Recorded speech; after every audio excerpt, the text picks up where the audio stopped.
Hello, എല്ലാവർക്കും മന്നയുടെ better ടോക്കിലേക്ക് സ്വാഗതം. അപ്പം നമ്മൾ ഇന്ന് ടോപ്പിക് എന്ന് പറഞ്ഞത് കുറച്ച് സ്പോക്കൺ ഇംഗ്ലീഷ് ആണ്. അപ്പം 2-3 നല്ല ടോപ്പിക്ക് ഞാൻ ഇട്ടിട്ടുണ്ടായിരുന്നു. അത് നിങ്ങൾ കേട്ട് കാണും എന്ന് വിശ്വസിക്കുന്നു. അത് നമ്മുടെ ഫാമിലിയിലൊക്കെ എപ്പോഴും ആവശ്യമായിട്ടുള്ളൊരു കാര്യം എൻ്റെ മനസ്സിൽ വന്നതുകൊണ്ടാണ് ഞാൻ അങ്ങനെ ഒരു ടോപ്പിക്ക് ഇടാമെന്ന് വിചാരിച്ചത്. നിങ്ങൾക്ക് ഇഷ്ടമായിട്ടുണ്ടെന്ന് കരുതുന്നുണ്ട്. നന്നായിട്ട് വ്യൂ അതിന് പോകുന്നുണ്ട്. Thank you very much. അപ്പോൾ നമ്മൾ ഇന്ന് ചെയ്യാൻ പോകുന്നത് എന്താണ് നമ്മുടെ ഫ്രണ്ട്സിനെ അല്ലെങ്കിൽ റിലേറ്റീവ്സിനെ എവിടെ വെച്ചെങ്കിലും പെട്ടെന്ന് കണ്ടെങ്കിൽ അപ്പോൾ നമ്മൾ എന്താ ചോദിക്കുന്നത് ഇംഗ്ലീഷിൽ? Hello, how are U? അപ്പോൾ അവർ പറയും ഐ ആം ഫൈൻ താങ്ക്സ്. അപ്പം ഇതാണോ ഒരു സാധാരണ ഇംഗ്ലീഷിൽ, ഒരു നല്ല ഇംഗ്ലീഷിൽ സംസാരിക്കേണ്ട രീതി? അതാണോ ഹലോ, ഹൗ ആർ യു എന്ന്? അത് നമ്മൾ LKG മുതൽ കുഞ്ഞുങ്ങളെ പഠിപ്പിക്കുന്നത് ഹലോ, ഹൗ ആർ യു. അതിൻ്റെ ആൻസറായിട്ട് പറയേണ്ടത് ഐ ആം ഫൈൻ താങ്ക്സ്. ഇത് നോർമൽ ഒരു ഇംഗ്ലീഷ് വേർഡാണ്. അത് നമ്മൾ കുഞ്ഞുങ്ങൾക്ക് പറഞ്ഞു കൊടുക്കുന്നതാണ്. അത് പക്ഷേ നമ്മൾ ഒരു എഡ്യൂക്കേഷണൽ സ്ഥലത്ത് അതല്ലെങ്കിൽ ഒരു ബെറ്ററായിട്ട് ടോക്ക് ചെയ്യേണ്ട ഒരു സ്ഥലത്ത് നമ്മൾ യൂസ് ചെയ്യേണ്ട വേർഡ്സ്, സെൻറ്റൻസസ് അതല്ല. അപ്പോൾ എന്ത് ചെയ്യണം? ഹലോ, ഹൗ ആർ യു എന്ന് ചോദിക്കേണ്ടത് സ്ഥലത്ത്, അല്ലെങ്കിൽ നിങ്ങൾക്ക് സുഖമാണ്, ഐ എം ഫൈൻ താങ്ക്സ് എന്നൊക്കെ പറയുന്ന സമയത്ത് നമ്മൾ ഒരാളെ ആദ്യമായിട്ട് മീറ്റ് ചെയ്യുമ്പം നിങ്ങൾ എന്താണ് ശരിക്കും ചോദിക്കുന്നത്? അപ്പം ഞാൻ പറഞ്ഞുതരാം. നിങ്ങൾ ചിന്തിച്ച് കാണും. അപ്പോൾ പലരും പല രീതിയിൽ ചിന്തിച്ചിട്ടുണ്ടാവും. അപ്പം ഞാൻ പറഞ്ഞു തരാം എങ്ങനെയാണ് പറയേണ്ടത്. Hey, good to see you. അപ്പോൾ എന്താണ് നമ്മൾ ആദ്യമേ കാണുമ്പം നല്ല സന്തോഷത്തോടെ നമ്മളൊരാളെ കാണുമ്പം ചോദിക്കേണ്ട ഇംഗ്ലീഷ് വേർഡാണ് hey, good to see you അല്ലെങ്കിൽ ലവ്ലി ടു മീറ്റ് യു. എന്താണ് ഞാനിവിടെ എഴുതി കാണിക്കാം. ഒന്നാമത്തത് ഞാനിവിടെ എഴുതി കാണിക്കാം. അപ്പോൾ നമ്മൾ ഒരാളെ ആദ്യമേ കാണുമ്പോഴേ നമ്മൾ ഓടിച്ചെന്ന് ഹഗ് ചെയ്ത് ചോദിക്കേണ്ടത്, അല്ലെങ്കിൽ നമ്മൾ ഷെയ്ക്ക് ഹാൻഡ് കൊടുത്ത് ചോദിക്കേണ്ടത് hey, good to see you, lovely to meet you എന്നാണ്. അപ്പം നിങ്ങളോടാണ് ഇത് പറയുന്നെങ്കിൽ എന്താണ് നിങ്ങൾ പറയേണ്ടത്? അപ്പം എന്ത് പറയും? ഹൗ ആർ യു തിരിച്ചു ചോദിക്കുമോ? നിങ്ങൾക്ക് എങ്ങനെയുണ്ട് എന്ന് തിരിച്ചു ചോദിക്കും. അപ്പോൾ എന്ത് ചോദിക്കും?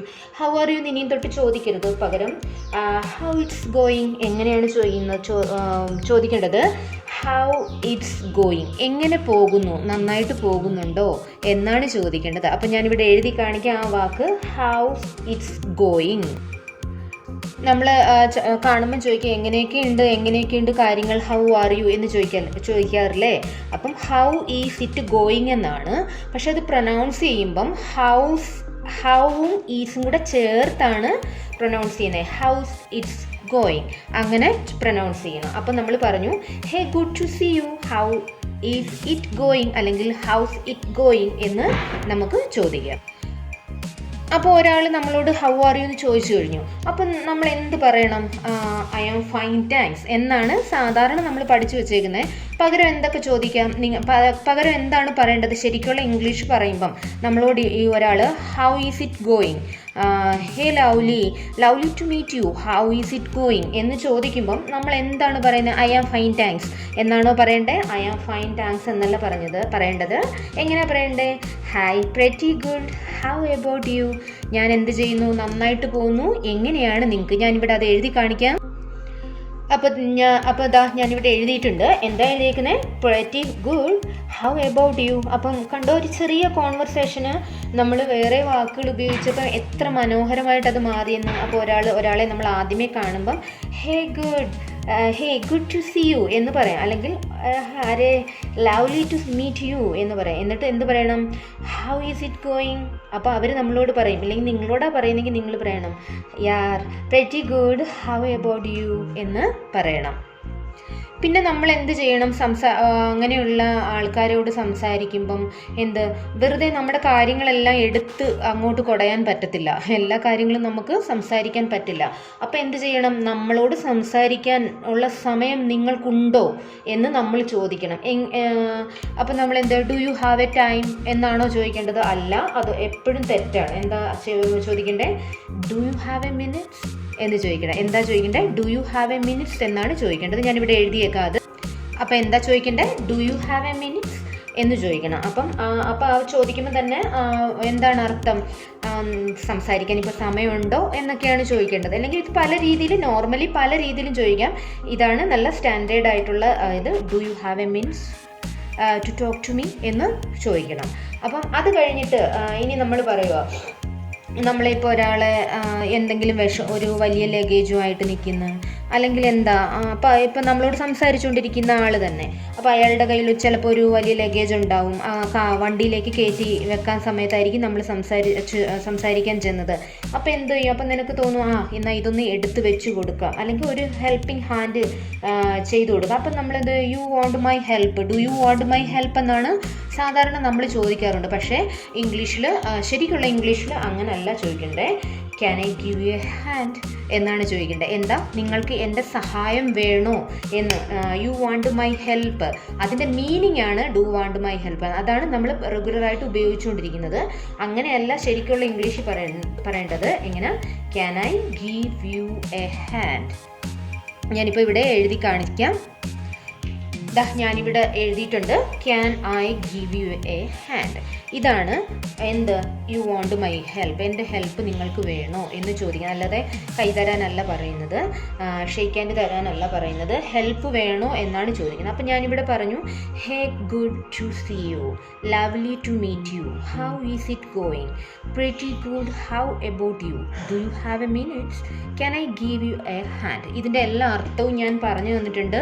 പ്രൊനൗൺസിയേഷൻ ചെയ്യുന്ന കറക്റ്റ് പ്രൊനൗൺസിയേഷനെ ഞാൻ പറഞ്ഞു തന്നിട്ടുണ്ട്. നമുക്കപ്പോൾ ഇത്രയും മതി, കുറച്ച് ഇതിൽ നന്നായിട്ട് പഠിച്ചു പോകാം. അപ്പോൾ ഇത്രയും നിങ്ങൾക്ക് ഇഷ്ടപ്പെട്ടിട്ടുണ്ടാവും എന്ന് എനിക്കറിയാം. അപ്പോൾ നമുക്ക് വേറൊരു ചെറിയ ടോപ്പിക്കിലേക്കും കൂടെ പോകാം. അപ്പോൾ പലപ്പോഴും നമുക്ക് ഒരു ബുദ്ധിമുട്ട് വരുന്ന കാര്യമാണ് ഞാൻ ഏത് ടെൻസിൽ നിന്നാണ് സംസാരിക്കുന്നതെന്ന്. അപ്പോൾ ഈസി ആയിട്ട് at least most of the 80% of വേർഡ്സുകളും നമുക്ക് പെട്ടെന്ന് മനസ്സിലാക്കാൻ വേണ്ടി ഞാനൊരു കാര്യം പറഞ്ഞു തരാം.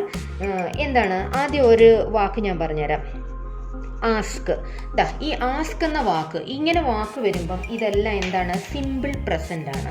സിമ്പിൾ പ്രസൻറ്റ് ടെൻസിലാണ് ഈ ആസ്ക് എന്ന വാക്ക് വരുന്നത്. അപ്പം പാസ്റ്റിലേക്ക് പോകുമ്പോൾ, പ്രസൻറ്റിൽ നിന്ന് പാസ്റ്റിലേക്ക് പോകുമ്പം അത് ആസ്ക്ഡ് എന്നാവും. ആസ്ക്ഡ് എന്നല്ല പറയുന്നത്, ആസ്ക്ഡ് എന്നാണ് ആ വാക്കിൻ്റെ പ്രൊനൗൺസിയേഷൻ.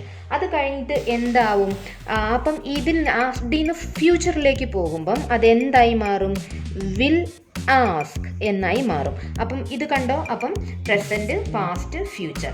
അപ്പം ആസ്ക്, ആസ്ക്ഡ്, വിൽ ആസ്ക് എന്ന് മാറി. അപ്പം ഈ എല്ലാ വാക്കിനും ഇങ്ങനെയാണ്. മോസ്റ്റ് ഓഫ് ദ വേർഡ്സുകൾക്കും തെറ്റാതെ ഇത് മാത്രം ഇങ്ങനെ, ഈ ഒരു വാക്ക് മാത്രം ഞാനിങ്ങനെ പറഞ്ഞു തന്നത് മോസ്റ്റ് ഓഫ് ദ വാക്കുകളുടെയും നമുക്ക് മനസ്സിലാക്കാണ്. ഇപ്പം നമുക്ക് വാക്ക് പറയുകയാണെങ്കിൽ ആസ്ക് പറഞ്ഞു, പ്രസൻറ്റിലാണ്. ആസ്ക്ഡ് പാസ്റ്റാണ്. വിൽ ആസ്ക് എന്ന് പറയുന്നത് ഫ്യൂച്ചറാണ്. അപ്പം പിന്നല്ലെങ്കിൽ എന്താ പറയും, അങ്ങനെ ഓരോ വാക്കുകളെ നിങ്ങൾക്ക് ഇഷ്ടമുള്ള വാക്കുകളെ എടുത്ത് ചെയ്ത് നോക്കിയാൽ മതി. അല്ലെങ്കിൽ കമ്മൊക്കെ കെയിമായിട്ട് മാറും. അങ്ങനെയൊക്കെ ചില വാക്കുകളേ ഉള്ളൂ അങ്ങനെയൊക്കെ. അല്ലാതെ വാക്കുകളൊക്കെ ഇങ്ങനെ നിങ്ങൾക്ക് ഫ്യൂച്ചറിലാണെങ്കിൽ വില്ല് ചേർത്ത് പറയും.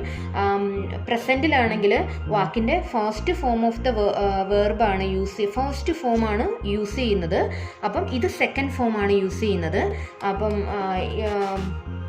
ഫ്യൂച്ചറിനകത്ത് വില്ലിൻ്റെ കൂടെ ഫസ്റ്റ് ഫോം ഓഫ് ദ വേർബുമാണ് യൂസ് ചെയ്യുന്നത്. അപ്പം നിങ്ങൾക്ക് ഇതിങ്ങനെ മനസ്സിലാവും. പിന്നില്ലെങ്കിൽ അതല്ലെങ്കിൽ നമുക്കിനി ഇൻട്രസ്റ്റ് ആയിട്ടുള്ള നമ്മുടെ കിച്ചണിലുള്ള കുറേ കാര്യങ്ങളുടെ ഒരു 4-5 കാര്യങ്ങളുടെ പേര് നമുക്ക് ഞാൻ പറഞ്ഞുതരാം. ഇനിയിപ്പോൾ ഞാൻ പറയുകയാണ്, നമ്മൾ ഡെയിലി എല്ലാ ഇറച്ചിക്കറികൾക്കൊക്കെ അല്ലെങ്കിൽ നല്ല മസാല ഇട്ട് വെക്കുന്ന കറികൾക്കൊക്കെ നമ്മൾ യൂസ് ചെയ്യുന്ന ഒരു സാധനമാണ് കറുകപ്പട്ട എന്ന് പറയും. കറുകപ്പട്ട ഞാനിവിടെ എഴുതി കാണിക്കാം.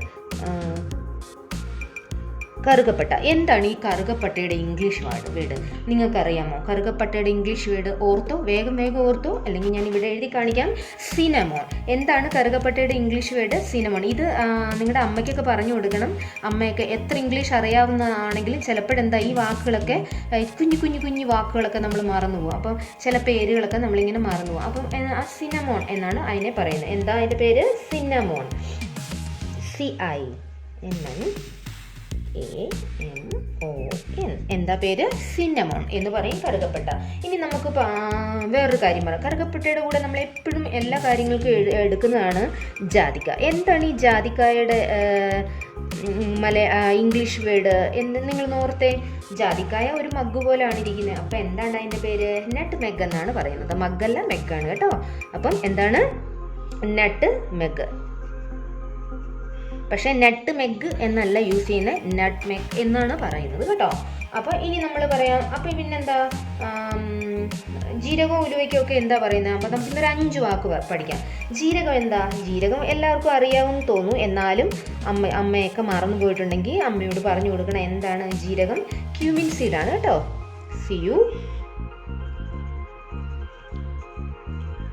Cumin seed. എന്താ ജീരകത്തിൻ്റെ പേര്? ക്യൂമിൻ സീഡ് എന്ന് പറയുന്നത്. ഇൻട്രസ്റ്റിംഗ് അല്ലേ? അപ്പം ഇനി നമുക്ക് പറയാം, ജീരകം കഴിഞ്ഞാൽ എന്താ? ഉലുവയാണ്. ഓക്കെ, ഉലുവയും കൂടി എഴുതിയേക്കാം.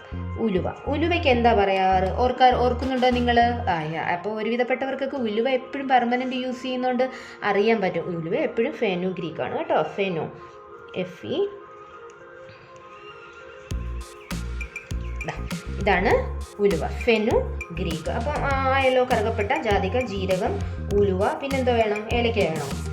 ഓക്കെ, ഏലക്കായും കൂടെ എഴുതിയേക്കാം. 5 അവിടെ. ഏലക്കായ. എൻ്റെ മലയാള അക്ഷരത്തിൽ തെറ്റുണ്ടെങ്കിൽ എന്നോട് ക്ഷമിക്കൂ കേട്ടോ. ഏലക്കായ എന്താ? ഏലക്കായ നമുക്കറിയാം കാർഡമം. എന്താ? കാർഡമം എന്ന് പറയും. CAR.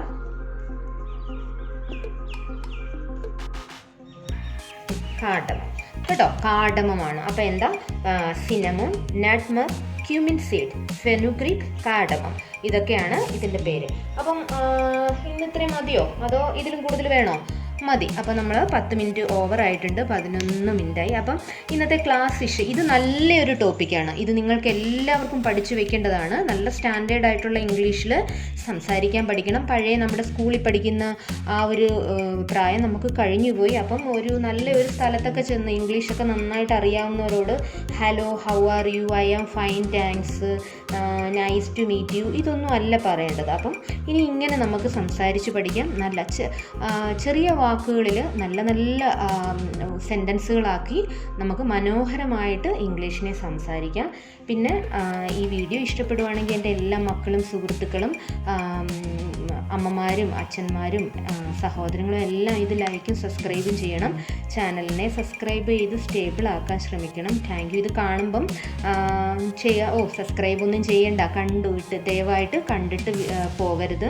സബ്സ്ക്രൈബ് കൂടെ ചെയ്തിട്ട് വേണം പോകാൻ. അപ്പോൾ എല്ലാവർക്കും ഈ വീഡിയോ ഇഷ്ടപ്പെട്ടു എന്ന് കരുതുന്നു.